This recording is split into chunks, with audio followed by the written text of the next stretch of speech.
इस प्रोग्राम को आप तक पहुंचाने के लिए हमारे साथ ताउन कर रहे हैं Kashmir steel turbo TMT, Kashmir का अपना टीएमटी सरिया। खेल के इस प्रोग्राम को आप तक पहुंचाने के लिए हमारे साथ ताउन किया है Asif memorial health care Handwara, वादी कश्मीर का पहला ISO सर्टिफाइड हेल्थ केयर। अस्सलाम वालेकुम नाजरीन, आप देख रहे हैं कश्मीर क्राउन और मैं हूं आपका होस्ट और दोस्त किफ़ायत आफ्ताब। प्रोग्राम लेकर Kashmir crown sports presented by Asif memorial health care Handwara. आज के हमारे शुमारे में एक नए मेहमान जिनका ताल्लुक नॉर्थ कश्मीर से है और जिनको नॉर्थ कश्मीर की तरफ से पहला रणजी ट्रॉफी खिलाड़ी होने का शर्फ हासिल है। जी हाँ, मैं बात कर रहा हूँ आज के मेहमान निसार अहमद खांडे साहब का। आइए खैर मकदम करते हैं हमारे आज के इस शो में जनाब निसार अहमद खांडे साहब का। Welcome to the show sir. अस्सलाम वालेकुम। वालेकुम सलाम सर। सामाइन अस्सलाम वालेकुम। इत्ती भाई आप ठीक हैं सर? बिल्कुल ठीक। बहुत बहुत शुक्रिया सर हमारे शो में आने के लिए। आपकी इनायत है कि आपने मुझे मौका दिया अपने जो लोग हैं उनके सामने अपने कुछ तजुर्बे बयान करने के लिए। और जो बिल्कुल सर, आपसे बहुत सारी बातें करनी है, आपके कैरियर के बारे में जानना है, आप पे बहुत सारे इल्ज़ामात हैं, आप पे बहुत सारे अच्छे काम हैं, उनके बारे में भी डिस्कस करना है। तो सबसे पहले हम शुरू करेंगे आज आपकी पैदाइश के बारे में। आप कहाँ पैदा हुए और कैसे आपका कैरियर जो है क्रिकेट की तरफ गया?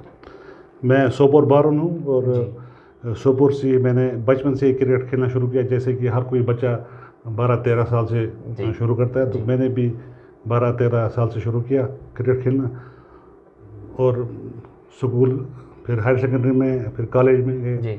तो इस तरह से मेरा क्रिकेट चलता गया।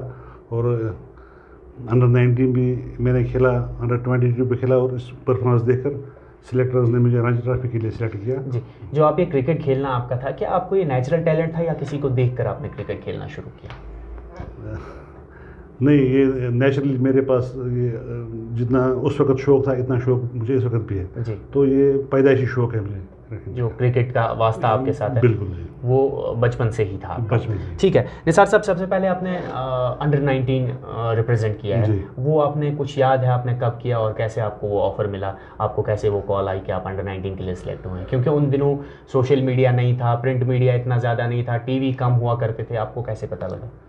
मैंने हायर सेकेंडरी से जो हमारा ये जोनल डिस्ट्रिक्ट इंटर डिस्ट्रिक्ट होता है उसमें मैं 9th में पढ़ा था। मैंने स्कोर किया 97, जो उसका रिकॉर्ड मैंने परवेज़ कोल जो हमारे सोपर के थे उनका रिकॉर्ड तोड़ के 97 रन मैंने अगेंस्ट दिलना हाई स्कूल के खिलाफ किया था। तो इसी को देखकर मुझे फिर ओपन ट्रायल्स के लिए जम्मू भेजा गया और वहाँ जो सिलेक्टर्स हैं उन्होंने मुझे सीधा मतलब पहले ही 5-6 बॉल जब मैंने किए और 5-6 बॉल खेले तो उन्होंने मुझे अंडर 19 के लिए सिलेक्ट किया। आप अंडर 19 जो सिलेक्ट हुए वो आप बैटिंग के बिना पे ज़्यादा सिलेक्ट हुए और वहाँ जाके आपने बॉलिंग भी अच्छी की, क्योंकि आपका कहना है कि आपने 97 रन स्कोर किए हैं, तो आप फास्ट बॉलर। जैसे आप जानते हैं किसी भाई, क्योंकि आप डिस्ट्रिक्ट का क्रिकेट अगर देखेंगे नॉर्दर्न डिस्ट्रिक्ट का, तो हमारे बहुत कम खिलाड़ियों को मौका मिलता है। तो जब मुझे उन्होंने सिलेक्ट किया एज ए बैट्समैन में सिलेक्ट हुआ, तो एज यूजुअल जो होता है गांव वालों के साथ, तो हमको फिर सिलेक्ट तो किया, लेकिन फिर हम बैठे रहते थे। तो फिर मैंने कहा चलो आप बैठे, तो मैं बॉल भी उनको जब लास्ट से मतलब प्रैक्टिस चल रही थी तो बॉल थक जाते तो उन्होंने बोला कि कोच ने अभी बॉलिंग करो। तब तक आप बैटिंग की बिना पे ही गए थे। जी। तो मैंने जब बॉलिंग की तो मेरी अच्छी मतलब हाइट भी अच्छी थी और पेस भी, उन्होंने बोला यार आप छोड़ो ये बैटिंग, आप बॉलिंग करो। जी। तब तक आपको भी नहीं पता था कि मैं इतना खतरनाक बॉलर बन सकता हूँ? एक्चुअली हर कोई जो खिलाड़ी होता है उसको बैटिंग का शौक होता है। आप भी जाएंगे तो आप बैट उठाएंगे, आप बॉल नहीं उठाएंगे। मतलब कोई भी बूढ़ा बच्चा वो बैट उठाता है, क्योंकि ये गेम ऑफ बैट्समैन इसको बोलते हैं। लेकिन जो तेज जी हैं, तेज कोहली जी, वो इस वक्त मतलब वो इंटरनेशनल कोच हैं। तो मुझे याद है कि उन्होंने मुझे बोला बेटा आप बैटिंग छोड़ो, बैटिंग में यहाँ बहुत सारे बंदे हैं, फास्ट बॉलिंग करना, तो फास्ट बॉलिंग शुरू करो। और मुझे फास्ट बॉलिंग में फिर पहले साल अंडर 19 खेलने का मौका मिला। तो कैसी परफॉर्मेंस रही आपकी अंडर 19 में? ठीक ठाक। लेकिन उस टाइम ये होता था कि ये लीग सिस्टम नहीं होता था, उस वक्त नॉकआउट हुआ करता था। तो एक मैच में मैंने 3-4 विकेट ले ली, दूसरे मैच में 2 विकेट और इसमें दूसरा मैच में हार गए। उसी के साथ हमारा टूर खत्म, क्योंकि नॉकआउट हुआ करता था उन दिनों, तो खेल खत्म। ठीक है, आपका जो ये कैंप चल रहा था, आपको बुलाया गया बॉलिंग करने के लिए, आप तब कॉलेज टाइम पे थे, तो उसके बाद कैसे फिर आपको बोला गया कि आप रणजी ट्रॉफी के लिए खेलने हैं? क्या उन्हें आपकी बॉलिंग नेट में अच्छी लगी या? नहीं, बेसिकली उस वक्त ऐसा हुआ कि जम्मू वालों ने बायकॉट किया। तो उनने इनकी नज़र शायद मुझ पर थी, उन्होंने बोला आप आ जाइए सीधा, और मैं सीधा टीम में आ गया। और पहले मैच में मैंने अच्छी खासी परफॉर्मेंस दे दी, मैंने 4 विकेट। आपका पहला मैच जम्मू में था या? हमारा पहला मैच था हरियाणा में जी, रोहतक में जी। और जब रोहतक में मैच था तो हमारी बैटिंग एज यूजुअल जो J&K की होती है फेल हो गई, हम 83 ऑल आउट हो गए। फिर हम जब बॉलिंग करने के लिए आए तो 68 ओवर्स हो गए पहले दिन, और मैं एज ए फास्ट बॉलर खेला था, और इन मतलब पहले 68 ओवर्स में मुझे एक भी ओवर नहीं मिला। तो फिर शाम को मेरे दोस्त थे, गुलाम अहमद था, इदरीस था, मैंने कहा यार मैं थोड़ी ऐसे नाम के लिए मैंने नाम लग जाए रणजी ट्रॉफी खेला, मैं खेलना चाहता हूँ। तो मैं अब मेरा एग्ज़ाम है BA का, तो ये मैच खत्म हो जाए मैं निकल जाऊँगा वापस, मुझे नहीं। तो फिर दूसरे दिन ने पहले ही मतलब पहले ही ओवर करा मुझे, 69 ओवर था। आप सोचिए फास्ट बॉलर 69 ओवर करा, और अशोक मल्होत्रा खेल रहे थे, बैटिंग कर रहे थे। तीसरी बार पर उसने मुझे चौका मारा, 5वीं बार पर उसकी विकेट बहुत दूर गिरी, तकरीबन 22 यार्ड पीछे विकेट कीपर के पास। वो बहुत बड़ा अच्छा लगता है एक फास्ट बॉलर को जब ऐसी तरह की बॉलिंग वो करे। ठीक। और उसके बाद ऐसा हुआ कि एक इसके दूसरे ओवर में एक कार्टेड बॉल मिला सीधा, मतलब इस ओवर के दूसरी बॉल पर ही। तो मैंने ट्राई नहीं किया। फिर कैप्टन ने बोला कि यार आपने ट्राई क्यों नहीं किया? मैंने कहा मैं इतना खुश हूँ कि मैं भूल गया हूँ, कैच भी पकड़ना होता। ठीक है निसार साहब, अब आप रणजी ट्रॉफी में भी चले गए, आपने रणजी ट्रॉफी भी खेला। सिंस आपकी हाइट बहुत अच्छी थी और आपकी पेस भी बहुत अच्छी थी, आप बहुत तेज़ बॉलर थे, स्विंग भी करते थे, और आपका जो अगर ट्रैक रिकॉर्ड में देखूं, आपने 13 रणजी ट्रॉफी मैच खेले हैं और 38 विकेटें जो हैं आपकी, जो आप बता रहे हैं कि 38 विकेटें हैं। हालांकि जब हम इंटरनेट पे सर्च करते हैं तो 36 विकेटें दिखती हैं, लेकिन आपका कहना है कि 38 विकेटें हैं। तो आपकी बहुत अच्छी परफॉर्मेंस थी, 13 ही मैच खेले, 38 विकेटें ली। लेकिन यहाँ पे एक बहुत इंपॉर्टेंट बात है, 2 ही साल आपने खेला, 2 साल के बाद आपको क्यों नहीं मौका मिला फिर रणजी ट्रॉफी खेलने का? ये आज तक मुझे समझ नहीं आया कि 2 साल पहले जब साल में गया तो मैंने 3 मैच के लिए 10 विकेट दिए, और सेकंड ईयर मैंने 5 मैच के लिए और 19 विकेट्स लिए। और उस वक्त नॉर्थ में उस वक्त जोनल हुआ करता था, ये नॉर्थ कश्मीर साउथ कश्मीर, तो उस वक्त नॉर्थ कश्मीर तो साउथ कश्मीर अलग अलग उस मतलब ये नहीं जैसे इस वक्त हो रहा है, ऑल इंडिया हो रहा है इस वक्त। तो उस वक्त मेरा wicket 3rd wicket taker, highest wicket taker था नॉर्थ में। और अगले साल मैंने 2 मैच खेले और फिर उन्होंने मुझे बिठाया, और मुझे आज तक समझ नहीं आ रहा कि और उन 2 मैच में भी मैंने 7 विकेट लिए, ये ऑन रिकॉर्ड है जी। तो फिर आज तक मुझे पता नहीं चला कि मतलब उन्होंने मुझे क्यों बिठाया। क्या आपने कोशिश की पता करने की कि क्या रीज़न रहा? बुकेश बहनों किसी से पूछा? क्योंकि देखें ये ऐसा सुनने में आता है कि आज लड़कों के साथ ऐसा होता है, बहुत सारे लड़कों का कैरियर इसी चीज़ की वजह से ख़राब हुआ है, लॉबीज़म की वजह से, ग्रुप बंदी की वजह से। उस समय में भी यही होता था, उस टाइम पे भी यही होता था, आज पता चला? ये जब से शुरू हुआ तब से यही हो रहा है जी। तो ये आजकल जो हो रहा है कोई नई बात नहीं है। मैंने जैसे आपको मैंने सच ही बोला कि मुझे पता नहीं चला, मतलब इतना परफॉर्मेंस देखे और कोई ऐसा दूसरा भी नहीं था कि उसको खिलाते, जैसे कि आज पता भी नहीं किया। और वो बोलेगा कौन? आपको पता है हमारा सिस्टम, आपको पता है JKC का सिस्टम पता है आपको। मतलब जब मैं सिलेक्टर बना अंडर 19 का, जो लड़के खेलते हैं इंशाल्लाह माशाल्लाह, जो परवेज रसूल हैं, आदिल है, जो इस वक्त राजस्थान तकरीबन वो हर कोई अंडर नहीं खेला, मतलब मैंने उनको देखा, गाइड वो टैलेंट थे, मैंने सिलेक्ट किया, और उनने हर एक ने तकरीबन जो भी उस वक्त अंडर 19 में मैंने सिलेक्ट किया, मतलब सिलेक्शन में आए खिलाया, तो वो सब उन्हें राजस्थान पे खेला और अच्छा खेला। और इस वक्त परवेज भी है, मुद्दसर है, राम दयाल है, सब। निसार साहब आपसे और भी बातें बहुत सारी करनी है, लेकिन यहाँ पे रुकते हैं एक छोटे से ब्रेक के लिए। मुल्क किस तमीर से तरक्की मज इश्तराक तुहंदिस प्रत कदमस पे तुहंद हम सफर कश्मीर टर्बो TMT सरी, चाहे बुनलियतन या तूफान, महफूज रूजू तो तुहंद मकान पान नयो तुहंद पनुन कश्मीर टर्बो TMT सरी, ट्रस्ट एंड रिलायबिलिटी।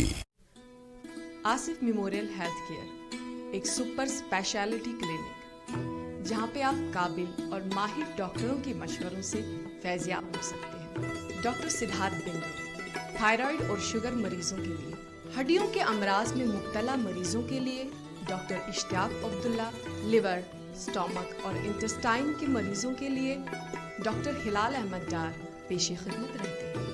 किसी भी तरह की सर्जिकल कंसल्टेशन के लिए डॉक्टर गुलाम नबी लोन अपनी सलाहियतों को बरोकार लाते हुए अपनी खिदमत में हमेशा पेश रहते हैं। पैथोलॉजी में डॉक्टर सुबू परवेज और डॉक्टर फारूक सिद्दीकी और microbiologist doctor Kausar Bakhshi Asif memorial health care में हर वक्त मौजूद रहते हैं। फिजियोथेरेपी के लिए माहिर फिजियोथेरेपिस्ट डॉक्टर सुमीना अल्ताफ की खिदमत भी हासिल कर सकते हैं।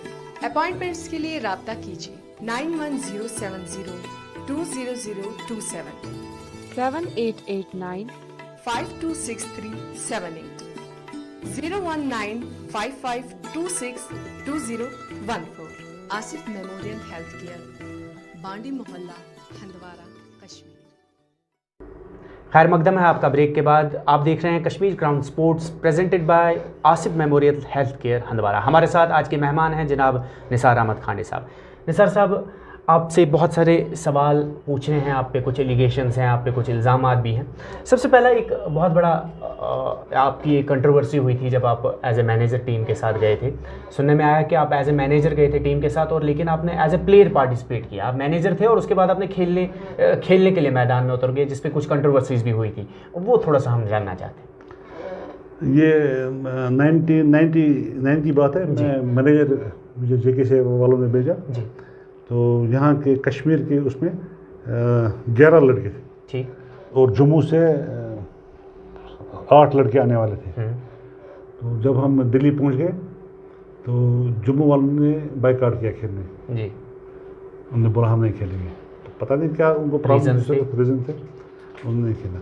और यहाँ एक प्रॉब्लम हो गई। अब हम 11 में से एक इकबाल शाह जी, तो उसको कुछ प्रॉब्लम हुई, वो भी ज्वाइन नहीं कर सके टीम। ठीक।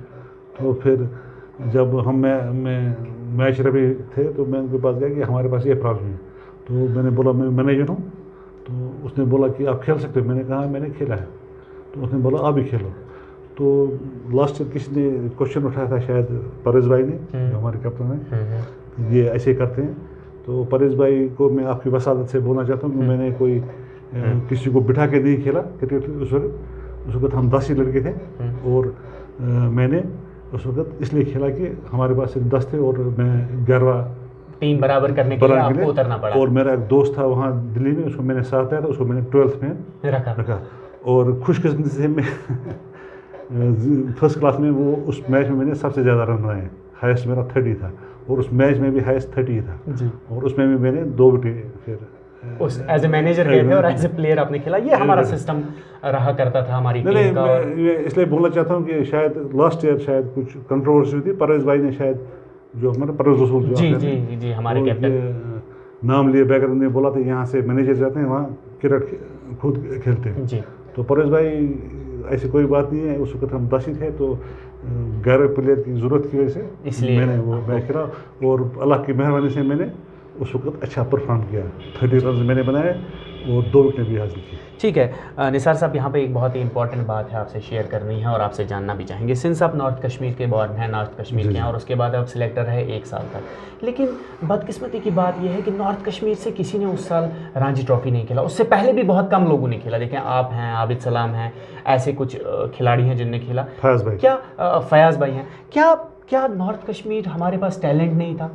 क्या हम लोग सिलेक्ट नहीं होते थे? हम लोग आगे जाके कम्पीट नहीं करते? क्या वजह रही? आपके उस 1 साल में भी नॉर्थ कश्मीर से कोई खिलाड़ी नहीं रहा। अब एक इल्ज़ाम है, जहांगीर बख्शी का नाम शायद आपने सुना होगा। जी। जानते हैं आप उन खिलाड़ी? बहुत अच्छे खिलाड़ी थे। मैंने जहांगीर भाई को मतलब पर्सनली उसको मैंने अपॉलजी किया। मैंने कहा कि मेरा सर शर्म से झुकता है जब मैं आपको देखता हूँ कि मैं आपकी तरफ नहीं दे सकता। आप डिजर्व करते थे, लेकिन मैं आपको टीम में नहीं खिला सका, मतलब 16 में आपको जगह नहीं दिला सका। तो उसकी वजह सिर्फ ये थी कि जो हमारे दूसरे सिलेक्टर थे उस वक्त माजिद डार, तो सामा मुझे पता नहीं क्यों उसने वो मीटिंग अटेंड क्यों नहीं की। तो जो मैं अकेला था और वो 2 थे, इसलिए फिर आपको पता है यहाँ मेजॉरिटी होती थी। तो मेरे पास लड़ने के लिए उसके लिए नहीं था। तो मैं आपकी वसादत से उनसे भी माफ़ी मांगता हूँ, जहांगीर बख्शी से।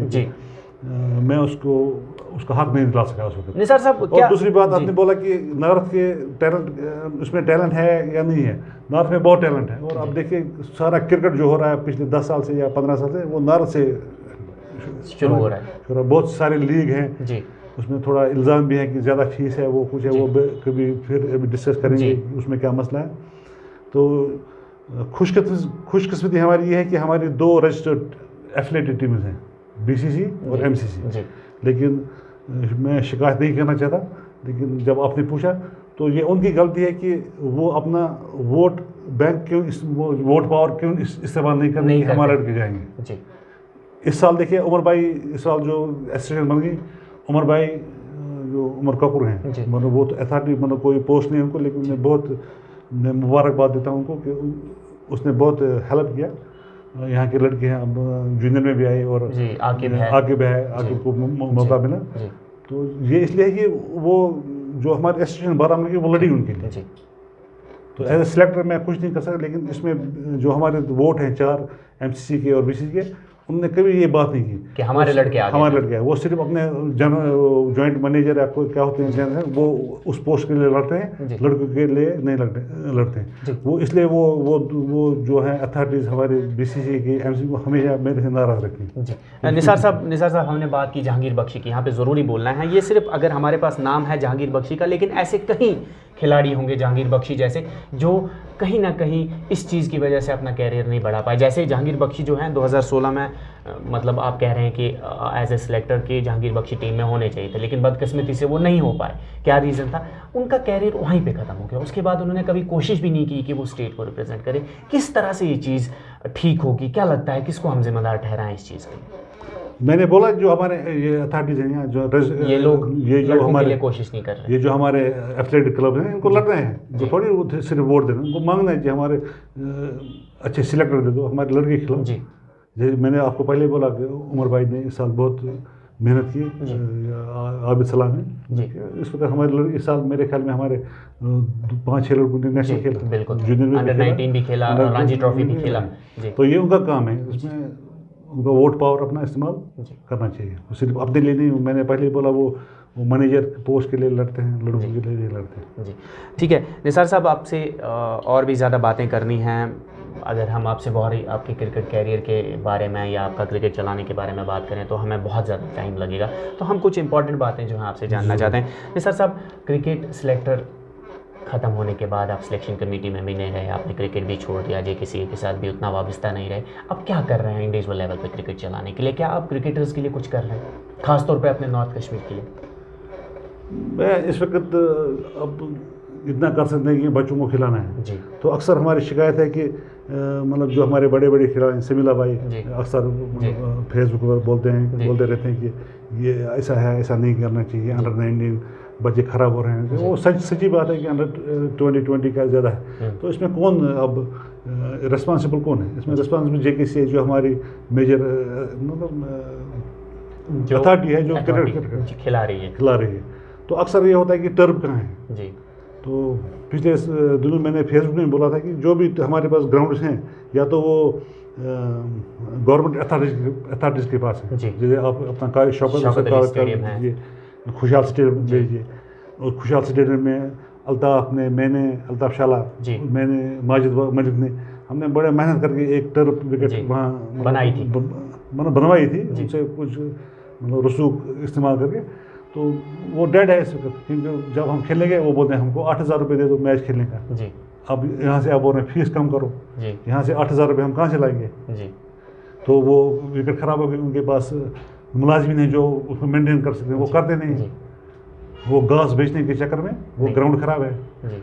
तो फिर है अब जो टेरिटरीज में हमारे बड़े खूबसूरत ग्राउंड जैसे सीर है, तारजू है, वो पंचायत वालों के पास है, और वो तो हमको वो आपको सपोर्ट अच्छा दे, वो हमको मैटिंग करा सकते हैं। वो टर्फ के लिए हम नहीं कर सकते क्योंकि टर्फ में आपको रेस्ट चाहिए। अगर हम टर्फ विकेट बनाएंगे उसमें कम से कम हफ्ते में आपको 2 दिन का रेस्ट चाहिए। तो इधर क्रिकेट का इतना जुनून है कि वो हम नहीं कर सकते। तो अगर हमको कुछ JKC यहाँ बारामूला में एक ग्राउंड दीजिए, इंडिपेंडेंट ग्राउंड, जिसमें जहाँ यहाँ की एसोसिएशन है, जो यहाँ हमारे एथलेटिक्स क्लब जो ऐसे कैसे होगा वो करेंगे, तो वो टर्फ क्रिकेट हम दे सकते हैं।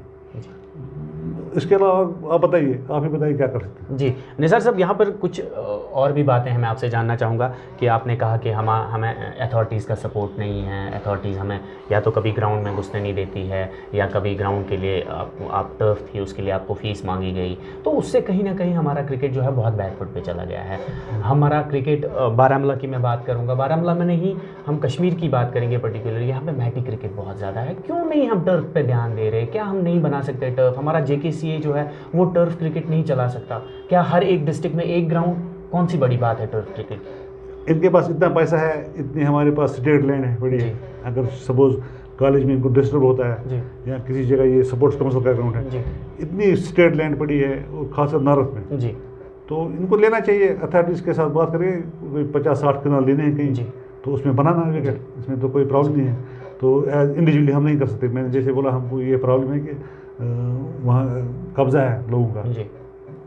अब हमने JKCA ने एक ग्राउंड लिया था, शायद 60 कनाल का लैंड लिया था नारवल में जी, तो वो सिर्फ शेर कश्मीर के पीछे पड़े हैं, शेर कश्मीर स्टेडियम के पीछे। और शेर कश्मीर स्टेडियम में ये बड़ी प्रॉब्लम है, जो एक बारामूला का हम ले लेंगे BCC, तो उनकी टीम थोड़ा कमज़ोर होती है, तो ये पहला ही मैच हार जाते हैं जी।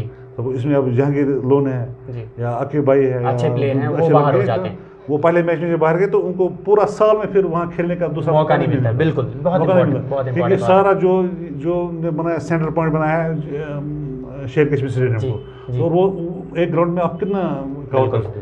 तो इनको इसलिए JKCA को, जो आशिक साहब ने इस वक्त उन्हें मतलब वो क्रिकेट खिलाई, लेकिन उनको चाहिए कि 2-4 ग्राउंड यहाँ मतलब ले लें 50-60 का, अथॉरिटीज़ को पूछ के, और क्यों नहीं हो सकता है। अब देखिए हमारे पास, मैं आपको एक मिसाल बताऊंगा, हमारा एफिलिएशन हुआ है BCCA ऐसे मेरे ख्याल में 1957 में, जब मैं पैदा भी नहीं हुआ था शायद, ऐसे ही कुछ। उसके बाद हिमाचल लीजिए, हिमाचल के पास 1984 में एफिलिएशन, और बदकिस्मती से हमारे पास JNK में इतने ग्राउंड होने के बावजूद एक भी इंटरनेशनल किस्म का ग्राउंड है नहीं, जैसे आपको पता है। बिल्कुल, ये बहुत बड़ी बदकिस्मती है। शेर कश्मीर स्टेडियम हम इंटरनेशनल नहीं कर सकते, वो 1-2 मैच हो गए वहाँ ज़बरदस्ती, तो इंटरनेशनल स्टेडियम नहीं। अब आप जाइए हिमाचल, उधर 8 इंटरनेशनल स्टेडियम है, तो वहाँ की क्रिकेट बढ़ेगी कि यहाँ की क्रिकेट बढ़ेगी? बिल्कुल, कहीं ना कहीं हमारी अथॉरिटीज़ को सोचना चाहिए। जितना फंड्स हिमाचल उतना ही हमको भी मिलता है, बिल्कुल, लेकिन हमारे फंड्स कहाँ हैं ये अभी तक किसी को नहीं पता। हम आशिक साहब से गुजारिश करते हैं इस शो के वसादत से कि प्लीज़ हमारे क्रिकेट को ठीक करने के लिए जितने भी चाहें वो स्टेप्स लें, हमें टर्फ क्रिकेट दें और हमारा क्रिकेट को सुधारें। निसार साहब, एक और इम्पॉर्टेंट बात जो आपसे जाननी है, फ़ीस। अभी आए दिनों आप देख रहे होंगे बहुत गर्म माहौल चल रहा है सोशल मीडियाज़ पे, लोग फ़ीस पे बहुत ज़्यादा बात कर रहे हैं। बहुत सारे ग्राउंड हैं, अगर आप हर डिस्ट्रिक्ट में देखें 10-10, 20-20 ग्राउंड है, जहाँ पर 10,000, 15,000, 12,000, चलें ठीक है, 3,000 आप फीस ले रहे हैं, 4,000 ले रहे हैं, ठीक है, जस्टिफाई है, लेकिन 10,000, 15,000, 20,000, उस बारे में थोड़ा सा बताएं कि आप किस हद तक ये सही है और हमें क्या करना चाहिए। किफ़ायत भाई, मैंने एक टूर्नामेंट किया था 2 साल पहले जी, उसमें मैंने सिर्फ 500 रुपये की फ़ीस ली थी जी, 500 रुपये की। तो उसमें मैंने कुछ पैसा जेब से डाल के, आपको पता ही है जब हम खेलते थे मतलब 90 से पहले, तो हम शौक से अपना नाम लिखवाते थे कि मैं अंपायरिंग करूँगा फ्री, मतलब शौक से मैं, और फिर उधर वो चिट्स डालते थे कि कौन होगा, इतना शौक था हमको। आजकल आपको ऐसे लड़के नहीं मिलेंगे, वो आपको 500 रुपये मांगते हैं, फिर आएंगे, और वो भी आएंगे अगर अब 9 बजे 10 बजे आना है, वो 11 साढ़े 11 बजे आते हैं, तो पर रिक्वेस्ट करना पड़ता है आप आइए।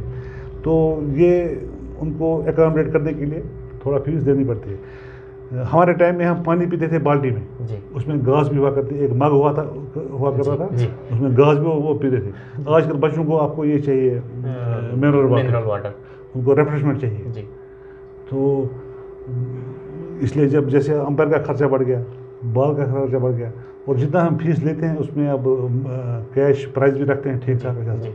तो किसी को गलत ख्याल है कि इसमें पैसा बचता है, इसमें कोई पैसा नहीं बचता है। हो सकता है कि है कुछ, हर एक सेम नहीं हो सकता, हम हर एक को सेम बोर्ड में सेल नहीं करवा सकते, सही है, लेकिन एटलीस्ट 10,000, 20,000, 30,000, 40,000, ये इस बारे में ये जस्टिफाई, क्या हम इतनी फ़ीस लेने चाहिए या नहीं? बस कुछ वर्ड्स में आप बताएं, हाँ या ना। 30,000 फीस क्या हम जस्टिफाई कर सकते हैं? देखिए ऐसा है, IPL ले लीजिए, मतलब सारे जो टेस्ट प्लेयर्स हैं हमारे, वो अपना मतलब कंट्री को छोड़ के इसके पीछे पड़े हैं जी। तो इसमें भी जो लड़के हैं उनको अच्छा खासा मतलब रेफ्रेशमेंट मिलता है, फिर कोई 50-60 हज़ार यूनिफॉर्म मिलती है, वो तो वो कोई ना कोई कहीं से एडजस्ट होती है। तो मुझे नहीं मतलब मैं आपको आप मुझे बताइए किस टूर्नामेंट का बड़ा फीस है, मैं आपको उसके खर्चे बताऊंगा जी। तो उसमें मतलब अब है 2-4 लड़के हैं सपोज बेकार लड़के बैठे हैं, अगर उनको फिर एक टूर्नामेंट में रुपये एक अपना 1-1.5 महीना लगा के अगर 10-10 हज़ार रुपये 4 बच्चों को बचता है तो मेरे ख्याल में कोई इसमें ठीक है। निसार साहब इस टॉपिक के लिए हमें एक और शो चाहिए, इंशाल्लाह ज़रूर आपको बुलाएंगे। अब इजाज़त लेने से पहले आपकी क्या मैसेज है हमारे बड़े क्रिकेटर्स के लिए और जो सीनियर्स हैं आपकी तरह, जैसे आपने क्रिकेट छोड़ दिया लेकिन आप क्रिकेट को चला रहे हैं, आपकी 2 टीमें चल रही हैं, आप टूर्नामेंट्स ऑर्गेनाइज करा रहे हैं, आप सपोर्ट दे रहे हैं सोपुर वालों को, नॉर्थ कश्मीर वालों को, क्या इन दोनों के लिए, ऑर्गेनाइजर्स के लिए भी और हमारे क्रिकेटर्स के लिए भी क्या मैसेज है आपकी? ऑर्गेनाइजर्स को उनके लिए मेरी मैसेज ये है कि मतलब टूर्नामेंट जो है वो आप मैटिंग पर कराएं या मैटिंग पर कराएं, लेकिन वो स्टैंडर्ड लेवल का आपने आदिपुरा में एक विकेट बनाई है माजिद मिल में जी, एक्सपोर्ट है उसमें। तो जब मैं भी वहाँ गया तो मैंने कहा ये टर्फ है, उन्होंने बोला, मैंने कहा मतलब एक सिट पर आपका टूर्नामेंट होगा नहीं, बोला नहीं इसमें मैटिंग डाल दी है। तो फिर एक्सपर्ट आए, उन्होंने बोला ये फर्स्ट होगा, किसी ने बोला ये ऐसा होगा, तो मेरा भी थोड़ा एक्सपर्ट, मैंने कहा नहीं ये ऐसा बिहेव करेगा जैसे आप टर्फ पर खेल रहे हैं, सिर्फ इसके ऊपर मैट डली है जी। तो जो यहाँ के ब्लास्टर्स हैं हमारे जो आजकल हैं पोलार्ड बने हैं बड़े बड़े मैंने कहा वो यहाँ नहीं खेल पाएंगे। और अब क्योंकि भाई देखिए वो 120-25 चेज नहीं हो रहा है वहाँ, लेकिन वो विकेट ख़राब नहीं है, वो विकेट है बिल्कुल आप जैसे टर्फ वाला फील्ड देखें। ये हो गया ऑर्गेनाइजर के लिए। तो दूसरा है जो खिलाड़ी हैं हमारे, उनके लिए मेरी एक ही गुजारिश है, 2 चीज़ें अगर वो करेंगे तो फिर कामयाब है, अगर नहीं है तो फिर उनको क्रिकेट नहीं खेलना चाहिए। एक डिसिप्लिन और एक फिटनेस। फिटनेस ये है कि आप जाइए कहीं भी जाइए, आप जैसे मैंने बोला लास्ट ईयर हमारा फाइनल मैच था और हाई प्रोफाइल फाइनल था और 11:15 बजे तक फाइनलिस्ट की एक फाइनलिस्ट जो टीम में था एक प्लेयर भी ग्राउंड में नहीं था। और फिर आया वो वर्दी चेंज किया और सीधा ग्राउंड में घुसे, कोई फिटनेस नहीं, कुछ नहीं, वार्म नहीं शुरू किया। एक है ये हो गया डिसिप्लिन, ये है कोई फिटनेस। और डिसिप्लिन भी इसमें है जब आपको 10 बजे रिपोर्ट करना है, 12 बजे रिपोर्ट कर रहे हैं, तो ये टीमें फिटनेस और डिसिप्लिन अगर ये करेंगे फिर आगे ये जा सकते हैं, अगर नहीं तो फिर ये फजूल है, ये तो बस आयवाश अपना शौक के लिए। बहुत शुक्रिया निसार साहब, आप हमारे शो में आए, आपने हमारे से बहुत सी बातें की, बहुत अच्छा लगा आपसे। इंशाल्लाह इन फ्यूचर भी आपसे उम्मीद है कि आप क्रिकेट को चलाने के लिए बहुत अच्छा काम करेंगे और हमारे शो में आते रहेंगे। तो नाजरीन, इजाज़त लेने से पहले आपसे एक बहुत इंपॉर्टेंट बात है, जो हमारे खिलाड़ी हैं, चाहे वो क्रिकेट से वाबस्ता हों, फुटबॉल से हों या किसी भी स्पोर्ट्स से हों, निसार साहब ने भी कहा और आए दिनों हमने बहुत बार देखा होगा कि हमारे बहुत सारे क्रिकेट खिलाड़ी हैं, 3 से 4 खिलाड़ी जो हैं इसी कोविड के दौरान क्रिकेट खेलते खेलते जो हैं अल्लाह को प्यारे हो गए हार्ट अटैक की वजह से। तो आप लोगों से गुजारिश है, क्रिकेट खेलने से पहले वार्म अप कर लें, अपनी बॉडी को थोड़ा सा गर्म कर लें, ताकि हार्ट अटैक जो है ये दूर हो सके। तो दोस्तों टाइम की पाबंदी जी, वक्त की पाबंदी भी रखें। तो दोस्तों दीजिए अपने होस्ट और दोस्त किफ़ायत आफ्ताब और एडिटर सोफ़ी सजाद के साथ पूरी कश्मीर ग्राउंड की टीम को इजाज़त। अगले शो में फिर एक नए मेहमान के साथ मुलाकात होगी, तब तक आप सबका और मेरा अल्लाह निगहबान। खेल के इस प्रोग्राम को आप तक पहुंचाने के लिए हमारे साथ ताउन किया है Asif memorial health care Handwara, वादिया कश्मीर का पहला ISO सर्टिफाइड हेल्थ केयर। इस प्रोग्राम को आप तक पहुंचाने के लिए हमारे साथ ताउन कर रहे हैं Kashmir steel turbo TMT, Kashmir का अपना TMT सरिया।